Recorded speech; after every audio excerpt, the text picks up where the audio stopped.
കാര്യവിചാരം 84. മലയാളി ഒരു പുലിയാണ്. ഒരു മലയാളിയുടെ എങ്കിലും കാൽപ്പാട് പതിയാത്ത ഒരു രാജ്യവും ലോകത്തിലില്ല. വിദേശങ്ങളിൽ എവിടെയെങ്കിലും ചെന്നെത്തിയാൽ മലയാളി തന്നെ ഏൽപ്പിക്കുന്ന ഏത് ഉത്തരവാദിത്വവും ജോലിയും ആത്മാർത്ഥമായും വിശ്വസ്തയോടെയും നിർവഹിക്കും. അയാൾ ഒരു പാവമാണ്, നല്ല കൃത്യമായി ജോലി ചെയ്യുന്നുണ്ട്, നല്ല ഉത്തരവാദിത്വ ബോധമുള്ളയാളാണ്, കൊടുക്കുന്ന ശമ്പളം കൊണ്ട് അയാൾ തൃപ്തനാണ് എന്നൊക്കെയാണ് മലയാളിയെപ്പറ്റി യജമാനൻ പറയുക. ശരിയാണ്. ഞാൻ നൈജീരിയയിൽ ജോലി ചെയ്തിരുന്ന കാലത്ത് ഉള്ള അവസ്ഥ എനിക്കറിയാം. ക്രിസ്തുമസ്, ഈസ്റ്റർ, റംസാൻ തുടങ്ങിയ വിശേഷ അവസരങ്ങളിൽ അവിടുത്തെ നാട്ടുകാരായ ജോലിക്കാർ അവധിയെടുത്ത് സ്വന്തം നാട്ടിലേക്ക് പോകും. അപ്പോൾ അവരുടെ ജോലിയും കൂടി ചെയ്തു തീർക്കേണ്ടത് മലയാളിക്കാണ്.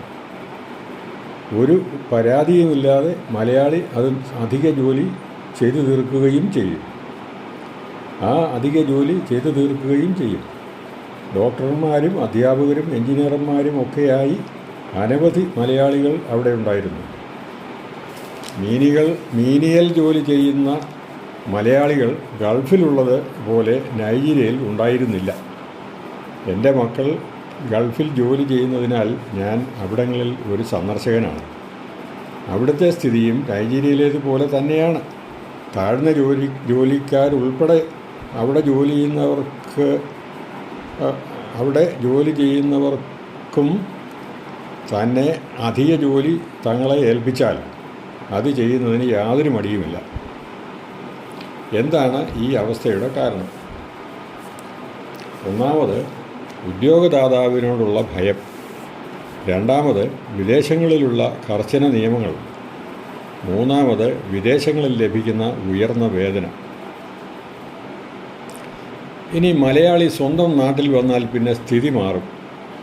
അവനൊരു പുലിയാകും. യൂണിയനുകളിൽ കയറി നേതാവാകും. കഴിയുന്നിടത്തോളം തൻ്റെ ജോലി എങ്ങനെ ചെയ്യാതിരിക്കാം എന്ന് നോക്കും. മാത്രമല്ല, ജോലി ചെയ്യുന്നവരെ കൂടെ മുടക്കുകയും ചെയ്യും. മലയാളി ഒരു പുലിയാണെന്ന് പറയാൻ ചില കാരണങ്ങളുണ്ട്. അയാൾ ശ്വാനിനെപ്പോലെ മണത്ത് നോക്കി അന്യരുടെ രഹസ്യങ്ങൾ കണ്ടുപിടിച്ച് പരസ്യമാക്കും. വഴിയിൽ കണ്ടിട്ടില്ലേ ചിലരെ? അവർ നമ്മുടെ പിൻപേ നടന്ന് നമ്മൾ എന്തു ചെയ്യുന്നു, എന്തു പറയുന്നു എന്ന് ശ്രദ്ധിക്കും. ഒന്നും അറിയാത്ത ഭാവമാണെങ്കിലും എല്ലാം അറിയുന്നുണ്ട് താനും. പിന്നെ ഒരു കാര്യം, ഏഷണി കൂട്ടാൻ അതിസമർത്ഥനാണ് മലയാളി. അസൂയ എന്ന മാറാരോഗത്തിൻ്റെ ജന്മസ്ഥലം മലയാളനാടാണ് എന്ന് ചിലപ്പോൾ തോന്നിപ്പോകും. അയൽക്കാരൻ നല്ലൊരു വീട് പണിതാൽ അയാളോട് അസൂയ. ഒരു മുന്തിയ കാർ വാങ്ങിയാൽ അയാളോട് വിദ്വേഷം. അതുപോലെ പരദൂഷണം കണ്ടുപിടിച്ചത് മലയാളിയാണെന്ന് പറഞ്ഞാൽ അതിൽ യാതൊരു തെറ്റുമില്ല. പരദൂഷണത്തിൻ്റെ അനന്തരഫലമായ തമ്മിൽ തല്ലിക്കൽ നടപ്പാക്കാനും ഇവർ അതിവിദഗ്ധരാണ്. ഇതൊക്കെയാണെങ്കിലും ചില നല്ല ഗുണങ്ങളും മലയാളിക്കുണ്ട്. നേട്ടങ്ങളുടെയും വിജയത്തിൻ്റെയും അടിസ്ഥാനമായ PMA, അതായത് പോസിറ്റീവ് മെൻ്റൽ ആറ്റിറ്റ്യൂഡ്, മലയാളിക്കുണ്ട്.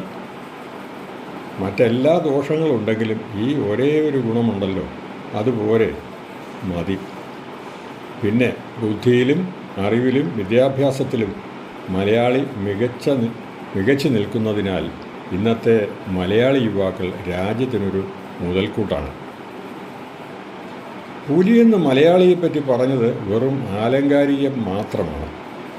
നല്ലതും തീയതുമായ കഴിവുകളുണ്ടെന്നാണ് ഉദ്ദേശിച്ചത്. ജയ് ജയ് മലയാളി.